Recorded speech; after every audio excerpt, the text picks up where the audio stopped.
Les premiers jours du pontificat du pape Léon XIV. L'Église catholique vit un moment de grande espérance après l'élection du nouveau pape. Un regard franciscain sur ce moment historique et les témoignages de ceux qui étaient présents à Rome au début de son ministère pétrinien. Conférence de presse du cardinal Pizzaballa après le conclave. Le patriarche latin de Jérusalem s'est adressé aux médias à son retour de Rome. Mardi 13 mai, lors d'une conférence de presse, celui-ci a raconté sa participation au conclave. Caritas Baby Hospital, des soins quotidiens à l'excellence chirurgicale. À Bethléem, le Caritas Baby Hospital est le seul hôpital pédiatrique de Palestine.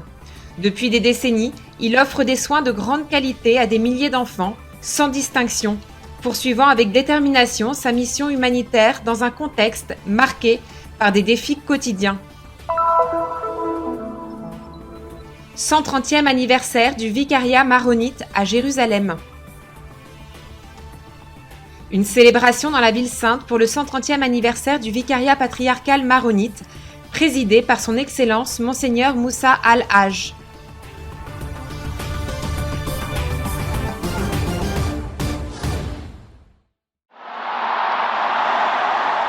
Habemus Papam. Depuis le jour de son élection jusqu'à la fin de cette première semaine, plusieurs moments forts ont marqué les débuts du pontificat du pape Léon XIV. Le samedi 10, il s'est rendu au sanctuaire de Genazzano, auprès de Notre-Dame du Bon Conseil. À son retour, il s'est arrêté à Sainte-Marie-Majeure, où repose le pape François. Celui-ci a effectué une prière devant l'icône de la Salus Populi Romani, puis a salué les centaines de personnes qui étaient présentes à cet endroit. À la délégation de Terre Sainte à Rome, le frère Narcisse, historien de la custodie, nous a offert des clés de lecture précieuses pour comprendre certaines particularités de ce début de pontificat. Abbiamo avuto nella storia diversi papi di questo nome, il primo Leone il Magno. Dans l'histoire de l'Église, plusieurs papes ont porté le nom de Léon. Le premier, Léon Ier dit le Grand, figure parmi les plus importants. C'est lui qui sauva la ville de Rome et s'affirma comme le véritable successeur de Pierre, non seulement pour Rome, mais aussi pour le monde entier. Léon XIII, son prédécesseur, fut également très significatif. Celui-ci guida l'Église à la fin du XIXe siècle et au début du XXe siècle. Il laissa en effet une empreinte indélébile dans l'histoire, notamment à travers les nombreuses encycliques qu'il publia. Parmi celles-ci, la plus importante est la Rerum Novarum, consacrée à la question sociale. Al mondo, alla difesa dei operai. Dans cette continuité, le pape Léon a souligné que le choix de son nom a été inspiré par la figure de Léon XIII, le pape qui affronta avec courage les grandes questions soulevées par la révolution industrielle. Aujourd'hui, l'Église est confrontée à un nouveau défi tout aussi décisif, celui qui représente la révolution de l'intelligence artificielle. Ci sono sempre queste domande, sarà Chaque fois qu'un nouveau pape est élu, les mêmes questions ressurgissent. Sera-t-il conservateur ou libéral? Mais cela n'est peut-être pas si important. En réalité, ce pape incarne un peu de tout, dans le sens positif bien sûr. positivo ovviamente. Léon XIV appartient à l'ordre augustinien, doté d'une solide formation intellectuelle de tradition thomiste et, en même temps, il est un pasteur capable de se rapprocher de son troupeau et de le guider. Parmi les étudiants de la custodie de Terre Sainte se trouve justement un séminariste originaire du diocèse du pape Léon XIV.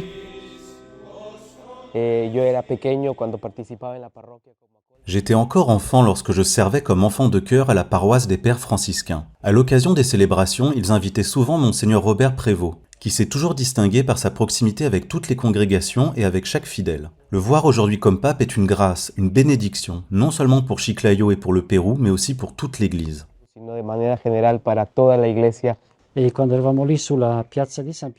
Là, sur la place Saint-Pierre, ce qui m'a le plus frappé, c'est le moment où il est apparu à l'écran. On a vu immédiatement des larmes dans ses yeux. Cela en dit long sur l'émotion qu'il ressentait en prenant conscience de ce qu'il était devenu. Et pourtant, il a accueilli tout cela avec une grande humilité.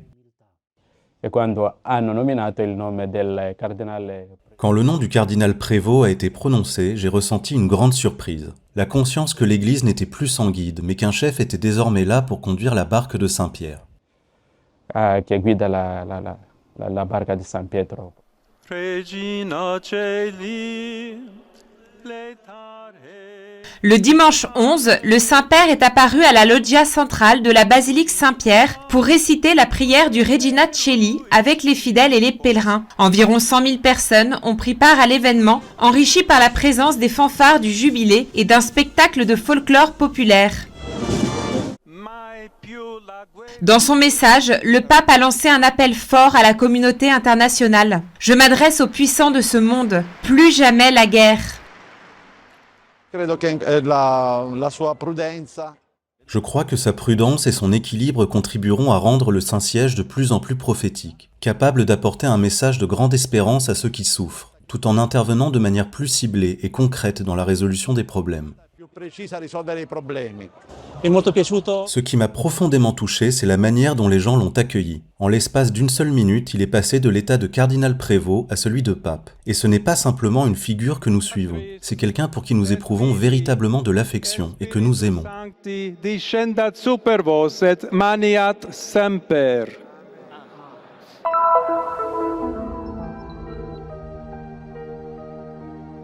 Le patriarche latin de Jérusalem, le cardinal Pier Battista Pizzaballa, a donné une conférence de presse le 13 mai à son retour de Rome, où il avait pris part au conclave ayant abouti, le 8 mai, à l'élection du nouveau pape Léon XIV.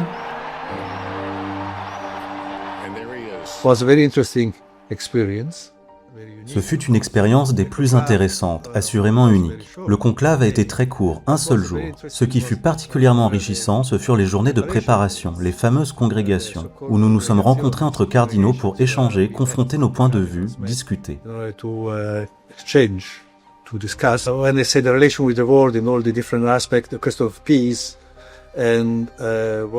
Lorsque nous avons abordé le sujet des relations avec le monde, dans toutes ses dimensions, la question de la paix a été centrale. Les deux principaux conflits dont il a été question, l'Ukraine et le Moyen-Orient, Gaza notamment, ont été évoqués à plusieurs reprises, non seulement par moi, bien sûr, mais aussi par beaucoup d'autres cardinaux. Je crois que les thèmes de la paix et du dialogue interreligieux étaient des sujets largement partagés par l'ensemble des cardinaux, quels que soient leurs horizons. In all the different contexts where the cardinals were coming from. I think the Pope will be very present, cannot be otherwise. Je pense que le pape sera très présent sur la scène internationale, et il ne saurait en être autrement, avant tout en tant que leader religieux. D'après ce que j'ai perçu et compris, il n'interviendra pas directement dans les dynamiques politiques, mais demeurera, comme on l'a souvent souhaité par le passé, la voix de l'Église, et pas seulement celle du pape. Une voix qui saura se faire entendre, tout particulièrement dans les contextes marqués par la pauvreté, la guerre et les questions d'importance humaine et morale. In the big, the important context, especially context of poverty, of war, of where there are issues in a way, from a human point of view and values point of view. En réponse à une question sur la situation à Gaza et la position de l'Église, il a déclaré avec fermeté: We are assisting in Gaza something that is inconceivable, unacceptable also from a human point of view. Starvation of hundreds of thousands of people. À Gaza, nous sommes témoins de quelque chose d'inconcevable et d'inacceptable, même d'un point de vue purement humain. La faim de centaines de milliers de personnes utilisées comme instruments et armes de guerre. Je ne sais même pas comment l'exprimer en anglais. C'est quelque chose qui dépasse l'entendement, que nous ne pouvons ni comprendre ni accepter. C'est pourquoi nous lançons un appel à tous ceux qui ont le pouvoir de décision, qu'ils mettent fin à tout cela et trouvent d'autres voies pour résoudre ce conflit. The starvation will not solve anything, will only worsen the situation. From a human point of view, the values point of view, ethical point of view is, from my point of view, not acceptable. Dans un contexte toujours plus complexe comme celui de la Terre Sainte, la possibilité d'une visite du nouveau pape demeure ouverte. Le cardinal Pizzaballa l'a évoqué, rappelant que la Terre Sainte, avec Jérusalem en son cœur, est le berceau du christianisme, et que c'est de là, encore une fois, que peut s'élever un appel à l'espérance et à la paix. Malgré la douleur et la division causées par la guerre, son impact ne se limite pas aux habitants de cette terre, mais se répercute sur le monde entier.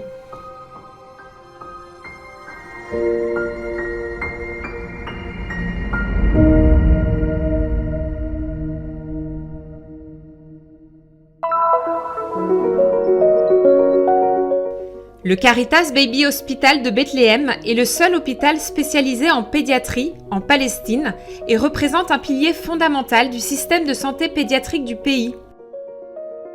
Depuis des décennies, il offre des soins médicaux de haute qualité à des milliers d'enfants palestiniens, sans distinction, accomplissant avec dévouement sa mission humanitaire et sociale dans un contexte marqué par de grandes difficultés et des défis complexes. Aujourd'hui, dans le but de renforcer encore davantage sa mission, l'hôpital entreprend la construction d'un bâtiment entièrement dédié à la chirurgie, permettant ainsi de réaliser les interventions directement sur place, sans avoir à transférer les jeunes patients vers d'autres établissements. Cette avancée majeure renforce la capacité de l'hôpital à faire face aux situations d'urgence et consolide le rôle du Caritas Baby Hospital en tant qu'institution médicale à part entière, profondément engagée dans le soin des enfants palestiniens. La réalisation du bâtiment chirurgical représentait un rêve pour notre hôpital. Nous exprimons une profonde gratitude envers les bailleurs de fonds et les soutiens qui ont rendu cette concrétisation possible. Dans le cadre de notre mission visant à améliorer et à renforcer les services de santé dédiés aux enfants, il est essentiel, grâce à une équipe spécialisée et hautement qualifiée, d'élargir l'éventail des soins proposés, en intégrant la chirurgie pédiatrique ambulatoire parmi les services fondamentaux offerts à nos jeunes patients.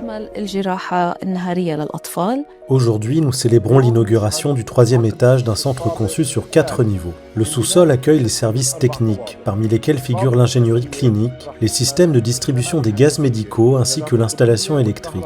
Au rez-de-chaussée se trouve l'accueil et l'unité de stérilisation, où la priorité absolue est donnée à la sécurité des patients et à la maîtrise des infections. L'étage opératoire, quant à lui, abritera 2 salles de chirurgie, entièrement équipées, complétées par des espaces dédiés à la préparation, ainsi que par des chambres destinées à l'hospitalisation post-opératoire. Le nouveau centre permettra d'effectuer rapidement et efficacement des interventions chirurgicales essentielles directement au sein de l'hôpital, réduisant ainsi les délais d'attente et allégeant le fardeau des familles, particulièrement en raison des difficultés liées aux restrictions de déplacement et à la complexité des procédures de transfert médical. Avec cette nouvelle structure chirurgicale, nous espérons répondre aux besoins croissants de notre communauté, en offrant un environnement sûr et accueillant pour les enfants. Notre objectif est de garantir des services de haute qualité dans un cadre adapté à l'enfant, accompagnant le patient à chaque étape du parcours de soins, du diagnostic aux examens médicaux, des interventions chirurgicales lorsque nécessaire, jusqu'à un suivi attentif et continu. La vision de la custodie de Terre Sainte, propriétaire du terrain sur lequel se trouve l'hôpital, est en parfaite harmonie avec la mission du Caritas Baby Hospital, toujours engagé dans la défense de la dignité et du droit à la vie de chaque enfant.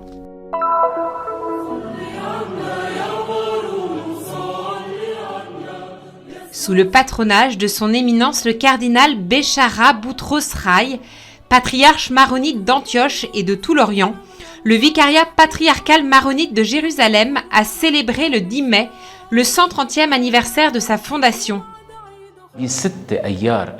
Ce lieu fut inauguré comme vicariat patriarcal le 6 mai 1895. Jérusalem revêt une importance mondiale car elle rassemble la présence de toutes les églises et de toutes les religions. En tant qu'église maronite, enracinée en Orient, nous devons y avoir une présence.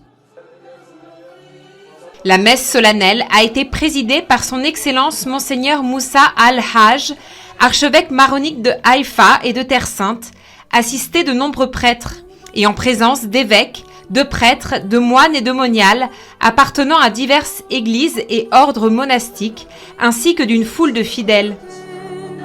Dans son homélie, a retracé l'histoire de la présence maronite à Jérusalem, soulignant qu'elle remonte au 5e siècle et s'est consolidée avec l'arrivée des croisés. Selon d'anciens registres de baptême, les maronites de Jérusalem étaient baptisés dans l'église latine.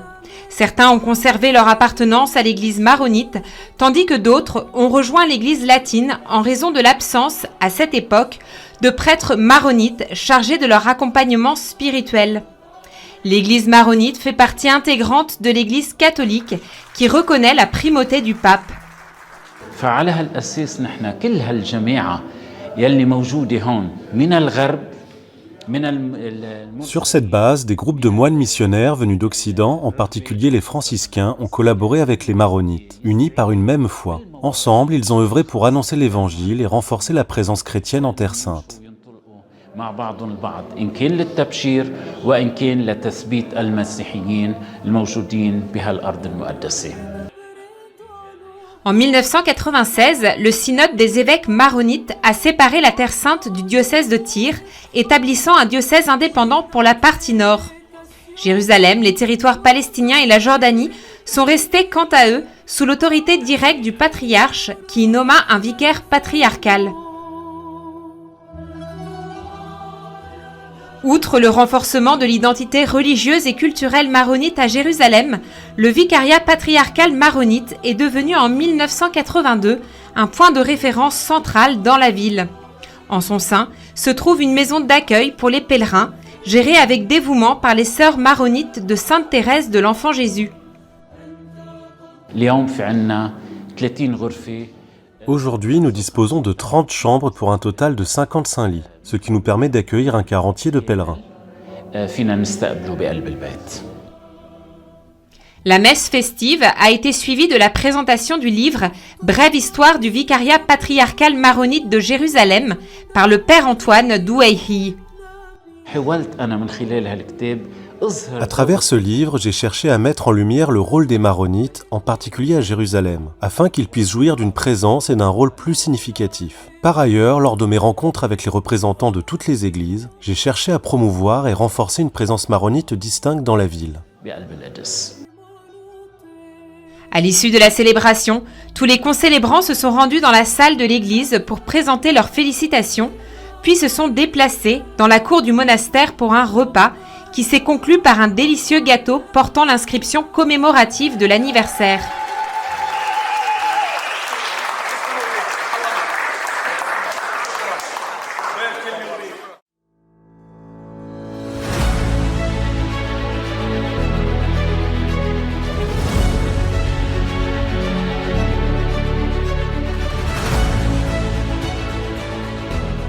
Faites un geste de solidarité et soutenez la mission de la custodie de Terre Sainte. Le Christian Media Center diffuse la bonne nouvelle du Christ en faisant connaître au monde la spiritualité des lieux saints et la vie des chrétiens locaux. Votre contribution nous aidera à porter toujours plus loin l'annonce du Seigneur ressuscité aux hommes et aux femmes de toutes les langues et de toutes les nations. Pour nous aider, il vous suffit de scanner ce QR code. Votre choix fait la différence.